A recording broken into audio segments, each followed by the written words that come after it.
So now I want to look at what's not included in the unemployment rate and why the reported unemployment rate may not be that accurate. All right, so if the unemployment rate, let's say, is about 6.2% unemployment, we want to know what would cause that unemployment rate to not be as accurate as it could be. So not tell us as much about the economy being good or bad as we think it does. And so it really comes down to two ideas: discouraged workers and the underemployed. Discouraged workers are workers who've become frustrated looking for work, can't find a job, and so they give up. And maybe you're a discouraged worker. Maybe you couldn't find a job based on the skills that you have, and so you went back to school full time. If that's the case, then you are a discouraged worker. So discouraged workers are people who've abandoned the search, which means they are not considered to be unemployed.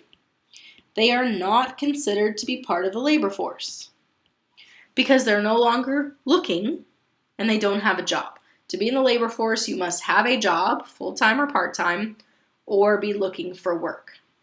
And so discouraged workers are not part of the unemployed and not part of the labor force. And this can impact the unemployment rate. So for example, let's say that in our class, let's say we have 30 people in our class who are looking for work or have a job. Okay, so our labor force of our class is 30. Now let's suppose that of that 30, let's say 8 people are looking for work. So what is the unemployment rate for our class? Well, we take 8 divided by 30 and we multiply it times 100. So essentially 26.67% would be our unemployment rate. Okay?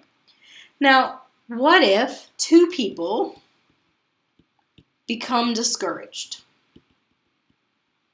What's going to happen to the unemployment rate? Well, if you become discouraged, you are no longer looking. So that 8 is going to drop to a 6. And if you're not looking for work and you don't have a job, then what's going to happen is that the labor force number is also going to fall by that same 2. So what's going to happen to the unemployment rate? Well, what is 6 divided by 28 times 100? So our unemployment rate is now 21.43%. So notice it looks like the economy got better, right? It looks like more of us got jobs because the unemployment rate fell from 26.67 to 21.43. But in fact, it's not that the economy got better. It's that we all got 2 people got frustrated and quit looking altogether. So it's quite possible that the unemployment rate falls and the economy is actually getting worse, not better. It's just that people have given up looking. And then we have to consider if the unemployment rate is going up, we might think, well, that means the economy is getting worse, right? If we were going from 21.43% unemployment to 26.67, that seems like the economy got worse. But it's quite possible the unemployment rate is going up simply because those people who became discouraged now see the economy improving and that there might be job opportunities, so they come back into the labor force, they become part of the unemployed again, and they start looking for work again. So becoming discouraged will make the unemployment rate fall. Those discouraged coming back and looking for work will make the unemployment rate go up. And this is really telling us the opposite of what we think the numbers are telling us. So we have to recognize the impact these discouraged workers are having when we report the unemployment rate. So when we report a 6.2% unemployment rate, and a year ago we were, in the 7s, that seems to suggest the economy is getting better. So the question we have to ask ourselves, is the economy getting better, or is it the fact that more people have become discouraged and stopped looking? The other thing we have to consider that's not included in the unemployment rate is those who are underemployed. So you are underemployed if you're overqualified for your job.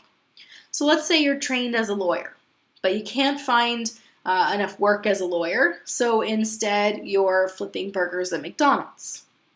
So the job that you have a job, you are employed, but the job you're doing is not what you were trained to do. You are considered to be underemployed. When we measure the unemployment rate, when we talk about the unemployment rate being 6.2%, this is simply looking at the people who can't find work.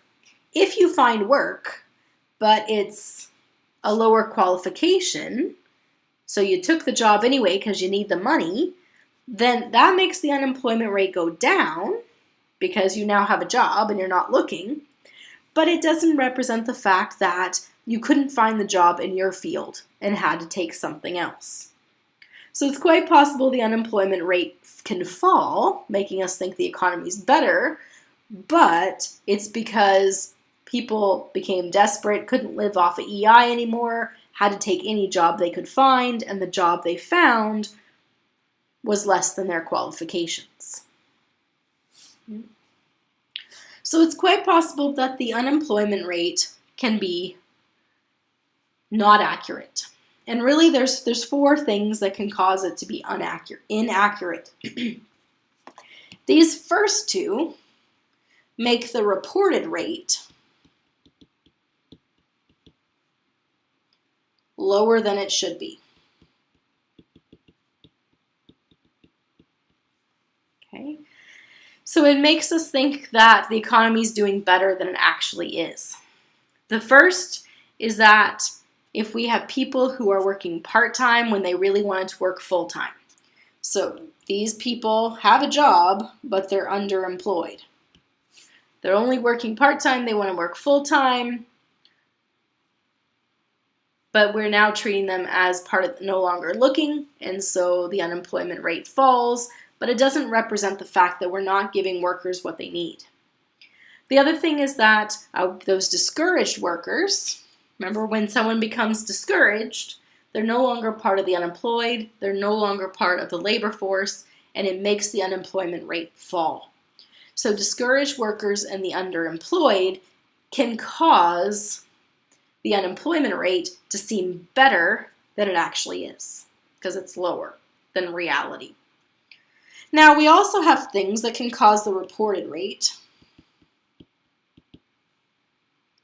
to be higher than it should be. In these cases, people have jobs, but because it's not being accurately reported as them working, they are still listed in the unemployed, and so the unemployment rate is including people who are working, and so it's not accurate. It's higher than it should be. For example, if you are illegally receiving EI, you are reporting that you don't have a job and are looking for a job to receive the funding. But if you're working under the table for cash that's not being reported, you technically have a job and are getting paid. But because that's not being reported, you're still being considered to be unemployed. If you work in the underground economy, let's say you're a drug dealer, then you're not, of course, reporting that on your tax returns. You're considered to be unemployed, and so it is impacting the unemployment rate. So if you're working in the underground economy, you are making an income, but because that income is not being reported, you are considered to be part of those who are not employed. So the unemployment rate has its issues that can cause it to be to over-exaggerate what's happening or to under-exaggerate. When we talk about those discouraged workers, it's important to identify where we are more likely to see those discouraged workers. So when is the unemployment rate going to be the most understated? That is, when is the unemployment rate going to fall, seem like it's low and things are getting better, but not really be because the discouraged workers have become discouraged and stopped looking for work? Well, right here in our business cycle is when we're going to have the most discouraged workers. Okay, so the economy has expanded. Remember, with our business cycle with expansion, right? This is when we see economic growth. This is when unemployment goes down. People are working, demanding more goods, and we start to see inflation here as well. Prices are going up. Then the economy hits a peak. And then at some point, we see the economy contract. Unemployment rate starts to go up. That decrease in demand for goods and services causes prices to go down. And as the economy is getting worse, as it continues to contract, what we see is that some of those people who are looking for work stop looking. And so what happens is the unemployment rate will actually fall, but it doesn't mean things have gotten better. What's happened is people got frustrated and stopped looking. Then we hit the trough, that bottom of our business cycle. And as things start to improve, as the economy starts to get better, we get back to that economic growth, more jobs are created. What will initially happen is initially the unemployment rate will actually go up.